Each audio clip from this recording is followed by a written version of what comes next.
ಕಂದಾಯ ಆಡಳಿತದ ಇತಿಹಾಸದಲ್ಲಿ ಕಳೆದ ಸ್ವತಂತ್ರದ ನಂತರ ಬಾಗೇಪಲ್ಲಿ ತಾಲೂಕು ಪಂಚಾಯತ್ ಸಭಾಂಗಣದಲ್ಲಿ ಮೊದಲ ಬಾರಿಗೆ ವಿಶೇಷ ಸಭೆ ನಡೆಸಿ ಮಾತನಾಡಿದ ಜಿಲ್ಲಾಧಿಕಾರಿ, ಬಾಗೇಪಲ್ಲಿ ತಾಲೂಕಿನಲ್ಲಿ ಎಷ್ಟು ಭೂ ರಹಿತರಿಗೆ ಸರ್ಕಾರದ ಭೂ ಮಂಜೂರಾತಿಗೆ ಸಂಬಂಧಪಟ್ಟಂತೆ ಎಷ್ಟು ಸಾವಿರ ಅರ್ಜಿಗಳು ಇತ್ಯರ್ಥಕ್ಕೆ ಬಾಕಿ ಇವೆ, ಎಷ್ಟು ಸಾವಿರ ಅರ್ಜಿ ಇತ್ಯರ್ಥದ ಅಂತಿಮ ಹಂತದಲ್ಲಿವೆ, ಈ ಎಲ್ಲ ಜಮೀನುಗಳಿಗೆ ಗಡಿ ಗುರುತಿಸಿ ಪೋಡಿ ದುರಸ್ತಿ ಮಾಡಿಕೊಡಲು ಆದ್ಯತೆ ನೀಡಬೇಕು ಅಂತ ತಹಶೀಲ್ದಾರ್ ಮನೀಷಾ ಮಹೇಶ್ ಪತ್ರಿಯವರಿಗೆ ಸೂಚನೆ ನೀಡಿದರು. ತಾಲೂಕಿನಲ್ಲಿ ಎಷ್ಟು ಸಾವಿರ ಪಹಣಿ ಮಾಲೀಕರು ಮೃತಪಟ್ಟಿದ್ದಾರೆ, ವಾರಸುದಾರರಿಗೆ ಕಾನೂನು ರೀತಿ ವಿಭಾಗದ ಮೂಲಕ ವರ್ಗಾವಣೆಯಾಗದೆ ಹಾಗೆ ಎಷ್ಟು ಉಳಿದಿವೆ, ಆ ಎಲ್ಲ ಪಹಣಿ ಪೌತಿ ಖಾತೆ ಆಂದೋಲನದ ಮೂಲಕ ಕಂದಾಯ ಇಲಾಖೆಯ ಜವಾಬ್ದಾರಿ ತೆಗೆದುಕೊಂಡು ಸೂಕ್ತ ರೀತಿ ವಿಲೇವಾರಿ ಮಾಡಬೇಕು ಅಂದರು.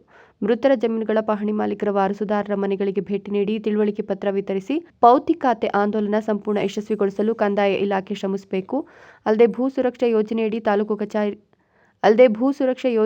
ತಾಲೂಕು ಕಚೇರಿ ಅಭಿಲೇಖಾಲಯದ ಎಲ್ಲ ದಾಖಲೆ ಸ್ಕ್ಯಾನ್ ಮಾಡಿ ಆನ್ಲೈನ್ಗೆ ಸೇರ್ಪಡೆಗೊಳಿಸಿ ಡಿಜಿಟಲೀಕರಣಗೊಳಿಸುವ ಪ್ರಕ್ರಿಯೆ ಚುರುಕುಗೊಳಿಸಬೇಕು. ಮುಖ್ಯವಾಗಿ ಎಲ್ಲ ಅಧಿಕಾರಿಗಳು ಕಟ್ಟಕಡೆಯ ಪ್ರಜೆಗೂ ಸಹ ಸರ್ಕಾರಿ ಸೇವೆ ತಲುಪುವ ನಿಟ್ಟಿನಲ್ಲಿ ಸೇವೆಯ ಮನೋಭಾವ ಹೊಂದಿರಬೇಕು ಅಂತ ಸರ್ಕಾರಿ ಸೇವೆಯ ಮಹತ್ವವನ್ನು ತಿಳಿಸಿದರು. ತಾಲೂಕಿನಲ್ಲಿ ಒಟ್ಟು 28 ಗ್ರಾಮ ಪಂಚಾಯಿತಿಗಳಿವೆ. ಕನಿಷ್ಠ 10 ಮನೆಗಿಂತ ಹೆಚ್ಚು ಮನೆಗಳಿರುವ ಜನವಸತಿ ಪ್ರದೇಶ ಕಡ್ಡಾಯವಾಗಿ ಕಂದಾಯ ಅಥವಾ ಉಪಕಂದಾಯ ಗ್ರಾಮಗಳೆಂದು ಗುರುತಿಸಿ ಮನೆಗಳಲ್ಲಿ ವಾಸಿಸುತ್ತಿರುವ ಕುಟುಂಬಗಳು ಸರ್ಕಾರಿ ಜಾಗದಲ್ಲಿರಲಿ ಅಥವಾ ಖಾಸಗಿ ಜಾಗದಲ್ಲಿರಲಿ ಅವರಿಗೆ ಶಾಶ್ವತ ಹಕ್ಕುಪತ್ರ ಪಿಡಿಒ ಮತ್ತು ಗ್ರಾಮಾಡಳಿತಾಧಿಕಾರಿಗಳ ಸಮನ್ವಯದೊಂದಿಗೆ ವಿತರಿಸುವಂತೆ ತಾಲೂಕು ಪಂಚಾಯತ್ ಕಾರ್ಯನಿರ್ವಹಣಾಧಿಕಾರಿ ಜಿವಿ ರಮೇಶ್ ಅವರಿಗೆ ಸೂಚನೆ ನೀಡಿದರು.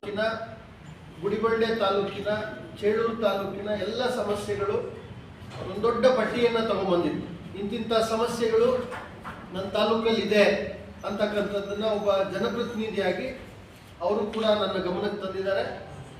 ಆ ಎಲ್ಲ ವಿಷಯಗಳನ್ನು ನಾನು ಕೂಡ ಪರಾಮರ್ಶೆ ಮಾಡಿದ್ದೇನೆ. ಅವೆಲ್ಲವೂ ಕೂಡ ನಮ್ಮ ಕಾರ್ಯವ್ಯಾಪ್ತಿಯಲ್ಲಿ ನಮಗೆ ಇರುವಂಥ ಸೀಮಿತ ಅನುದಾನ ಮತ್ತು ವ್ಯಾಪ್ತಿನಲ್ಲಿ 100ಕ್ಕೆ 100ರಷ್ಟು ಮಾಡುವಂಥ ಕೆಲಸಗಳು.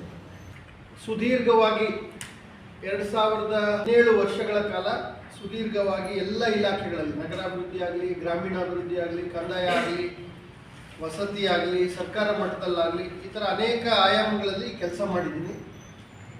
ಆ ಎಲ್ಲದರ ಅನುಭವದ ಹಿನ್ನೆಲೆಯಲ್ಲಿ ತಮ್ಮ ಜೊತೆ ಮಾತಾಡಬೇಕು, ತಮಗೆ ಸ್ಪಷ್ಟವಾದಂಥ ಗುರಿ ಇವುಗಳನ್ನು ನೀಡಬೇಕು, ಈ ಎಲ್ಲದರ ಹಿನ್ನೆಲೆಯಲ್ಲಿ ಇವತ್ತು ನಾನು ಬಂದಿದ್ದೀನಿ. ಸುಬ್ಬು, ಭಾಗ್ಯನಗರ, ರಾಯಲ್ಸ್ ಕನ್ನಡ.